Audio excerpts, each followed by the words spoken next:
Alright mga idol, tuturo ko kayo kung paano gumawa ng saranggola o paano magkayas ng bilog na hubog. Kaya ganyan mga idol. Ganyan ang hubog na tinatawag mga idol, no. So ganito yung bilog niya, hindi yung palapad. So tuturo ko kayo kung paano magkayas ng idol.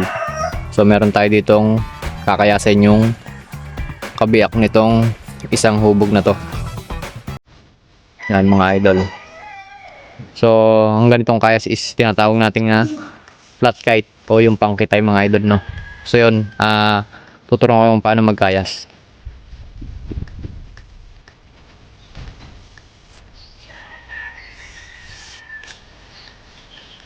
So, mga idol, nakikita nyo itong balat na to, hindi nyo muna to aalisin.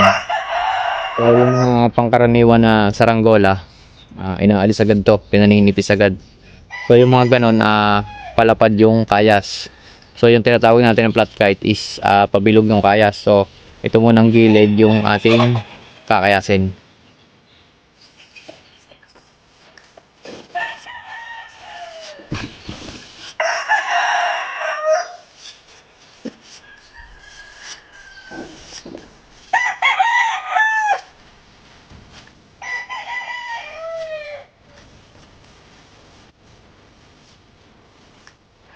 So yan mga idol, nakikita nyo ganito na siya kanipis. Ayan. So ang gagawin naman natin, nakikita nyo itong balat na to. Yan. Yan naman yung aalisin natin. Hanggang dito lang yan. Kung hanggang saan lang yung magka-curve yung idol, no. Yan. So bibilogin natin siya mga idol, no. Pabilog. Yung parang hugis ting-ting mga idol, yan.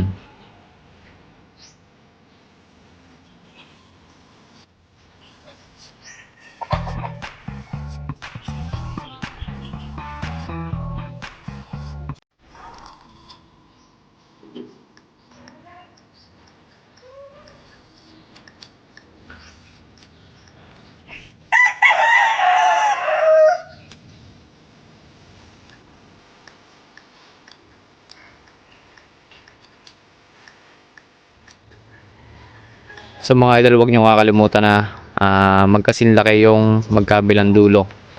Kasi pagka malambot yung isa tapos matigas yung isa, hindi siya lilipad o magkakaproblema yung saranggola nyo mga idol, no.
So ayan mga idol, tapos na natin kayasin ng pabilog. Ayan, nakikita nyo sobrang nipis ang dulo. So ganun lang kadali mga idol, no. So hubugin natin na ganyan. Yan, makikita nyo pabilog siya mga idol, no. So ayan nga pala mga idol, nagawa na natin yung ating saranggola na kinakais kanina. Ayan mga idol, naikabit na natin sa ating patindig.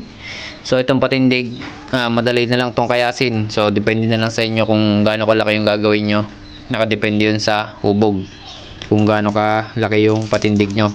So ang pagkakayas ng patindig mga idol, pagka flat kite, manipis yung dito, and yung sa ulo manipis din. So dito lang kayo mag sakto lang yung laki, kung gaano kalaki yung hubog nyo mga idol, no. Ito nga pala guys, yung ginawa ko is kupas, kinupas kung tawagin mga idol, no. So yun, ayun yung kung makikita nyo yung kayas natin na parang tingting. So pagka tinali nyo yan mga idol, lapat na lapat yung hubog, yung baskaga natin lapat na lapat sa patindig. So hindi gaya ng ibang saranggola na nakataas. So ito, lapat na lapat yan mga idol. Yan yung tinatawag na flat kite mga idol, no. So ganun lang mga idol, kaso nga lang medyo matagal to. Dapat magkasing laki mga idol yung hubog. Mas mahirap to kaysa dun sa mga pangkaraniwang saranggola na ginagawa natin na nakasanayan. So ito is gawang Rosario mga idol, yan yung flat kite na tinatawag. Silipin natin kung gaano siya ka-flat. Yan mga idol, may konting ano lang, konting-konti lang yung angat ng pakpak. So ganito yun, sa pagkakinupas ganyan yung itsura. Dalawa yung sapwet. Yan, tinali ko na, and kulang na lang siya ng ulo. Papakita ko sa inyo mga idol yung nagawa na natin na kupas. Yan siya mga idol, oh.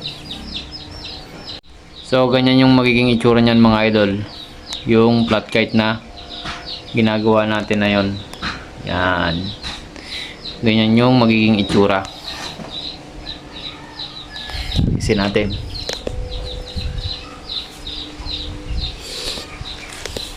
Yan mga idol, ganyan yung magiging itsura nung ginagawa natin na yon. Kulang na lang doon is yung ulo and pabalat. So nakadepende yun sa bigat ng puwetan mga idol, kung gaano kalaki yung ilalagay nyo na ulo. Yan, kagagawa lang natin yan mga idol. Hindi pa din natin natetesting yan, panlaban yan mga idol. Tsaka eto, so yan mga idol, ganyan nakadali mag kayas. Medyo mano nga lang, dapat siguradong pantay. Tingnan natin na itimbang. Yan mga idol, oh. Ganyan siya katimbang.